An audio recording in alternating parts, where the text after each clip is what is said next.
خدا کرے اللہ تعالیٰ بندے کو ہمیں ایسی زندگی عطا فرمائے، ہماری زندگی کی ہر شب ہر دن اطاعت خداوندی میں، اللہ کی فرما برداری میں، اپنے نبی صلی اللہ علیہ وسلم کی اطاعت میں گزرے تو کتنی خوشی ہو۔ محشر کے میدان میں جب فرشتوں کی طرف سے گواہیاں مل رہی ہوں گی، زمین کی طرف سے گواہیاں مل رہی ہوں گی، آسمان کی طرف سے گواہیاں مل رہی ہوں گی، فرشتے گواہیاں دے رہے ہوں گے، اس کے ہاتھ اور پاؤں گواہیاں دے رہے ہوں گے، رات بھی گواہی دے رہی ہوگی، دن بھی گواہی دے رہے ہوگا، کتنی خوشی ہو۔ اور اس کے الٹ اگر زندگی میں اللہ کی نافرمانیاں کی، اللہ کی حدیں توڑی تو اس کے کام الٹ ہوگا، کتنی پریشانی ہوگی۔ یار میرے عمل تو اپنے رہے، یہ میرے خلاف گواہیاں ہر طرف سے، آسمان بھی میرے خلاف گواہی دے رہا ہے، زمین بھی، میرے اپنے ہاتھ میرے خلاف گواہی دے رہے ہیں۔ اللہ تعالیٰ ہمیں اعمال باطلہ سے، گناہوں سے محفوظ رکھے، اور دوسری طرف یہی چیزیں یہ بھی کسی کی گواہی دیں، یا اللہ میرے اوپر یہ رہ کر شرک کیا کرتا تھا، یا اللہ میرے اوپر بیٹھ کر یہ شرابیں پیا کرتا تھا، یا اللہ میرے اوپر یہ حرام کھایا کرتا تھا، اس کے لیے کتنی تباہی اور بربادی ہوگی۔ اس کے ہاتھ بھی اس کے خلاف گواہی دیں، فرشتے بھی اس کے خلاف گواہی دیں، آسمان بھی اس کے خلاف گواہی دے، زمین بھی اس کے خلاف گواہی دے، رات بھی اس کے خلاف گواہی دے، اور دن بھی اس کے خلاف گواہی دے۔ فرمایا کامل ایماندار وہ ہے، فرمایا کامل ایماندار، فرمایا کامل ایماندار وہ ہے جو اپنے تمام اعضاء کے ساتھ ہر اعضاء کو اللہ کی گرفت سے ڈرتے ہوئے ان کو برائی سے روکے اور نیکی پر چلائے۔ دیکھے یہ جو میں عمل کر رہا ہوں کہیں یہ اللہ کی نافرمانی میں تو نہیں جا رہا۔ حضرت ابو لیث سمرقندی رحمت اللہ علیہ آپ فرماتے ہیں 7 باتوں میں اللہ کی گرفت کا خوف نظر آتا ہے۔ 7 باتوں میں، 7 باتیں جن کے اندر یہ ہوتی ہیں، معلوم ہوتا ہے کہ اس بندے کے اندر اللہ کا خوف ہے۔ فرمایا نمبر 1 زبان جھوٹ سے، غیبت سے، چغلی سے۔ یہ ہمارے اندر بڑی یہ چیزیں پیدا ہوگی، جھوٹ، غیبتیں، چغلیاں، کسی پر بہتان لگانا اور بیہودہ گفتگو کرنا۔ ہم بیہودہ گفتگو کو فخر سے کرتے ہیں، اس میں اپنا فخر محسوس کر، بیہودہ گفتگو، بے حیائی کی گفتگو میں فخر محسوس کرتے ہیں۔ فرمایا ان چیزوں سے بندہ اپنے آپ کو محفوظ رکھے، جھوٹ نہ بولے، غیبت نہ کرے کسی کی، چغلیاں نہ کرے، بہتان کسی پر نہ لگائے اور بیہودہ گفتگو نہ کرے، ان سے اپنے آپ کو بچائے۔ اور خدا اس کے رسول کے ذکر، زبان اللہ کے ذکر میں لگی ہو۔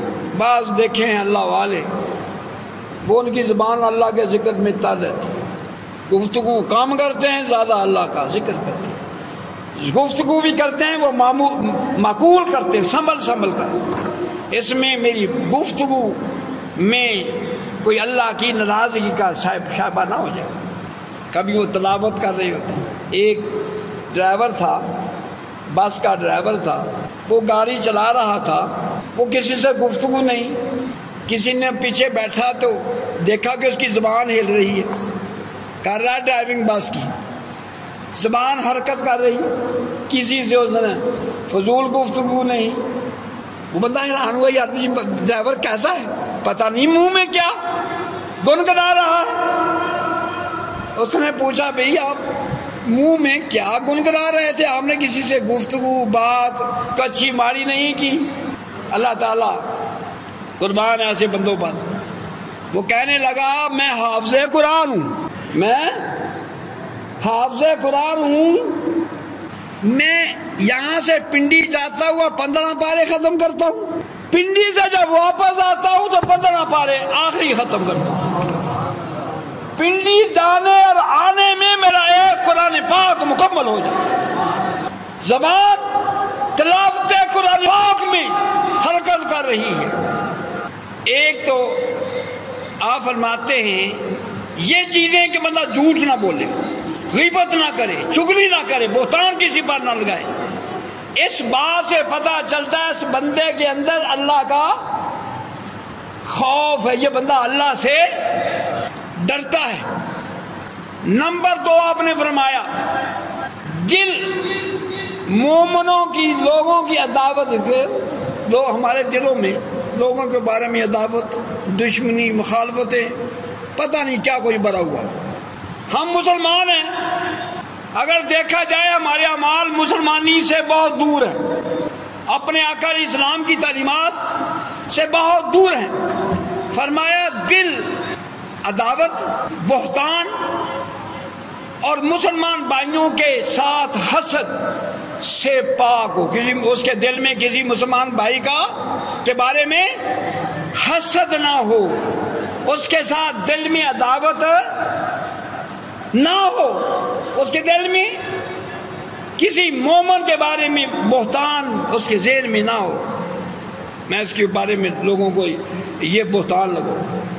فرمایا اس لیے کہ حسد نیکیوں کا کھا جاتا ہے۔ آپ دیکھیں مسلمانوں میں کس کا دل حسد سے پاک، ہمیں تو حسد ہی لے بیٹھا، اس کا کاروبار اچھا کیوں چل گیا، اس کا بچہ فرسٹ کیوں آ گیا، اس کا بچے ترقی کیوں کر گیا، یہ حسد و بغض کی فضا ہمیں لا بیٹھی۔ چاہ جائے کہ ہم خوش ہوں کہ یا اللہ جیسے اس کو، اس کے بیٹے کو خوشحالی یہ میرے بیٹے کو بھی تھا، یہ جائز ہے، رشک جائز ہے۔ حسد فرمایا حسد نیکیوں کو ایسے کھا جاتا ہے جیسے آگ لکڑیوں کو کھا جاتی ہے۔ یہ نہ کہ اپنی نیکیوں پر مان کرتا پھرے، ان چیزوں سے بھی پرہیز کرے جو نیکیوں کو ختم کر جاتی ہے۔ اور فرمایا خبردار، حسد جو ہے وہ دل کے بدترین مرضوں میں سے ایک موذی مرض ہے۔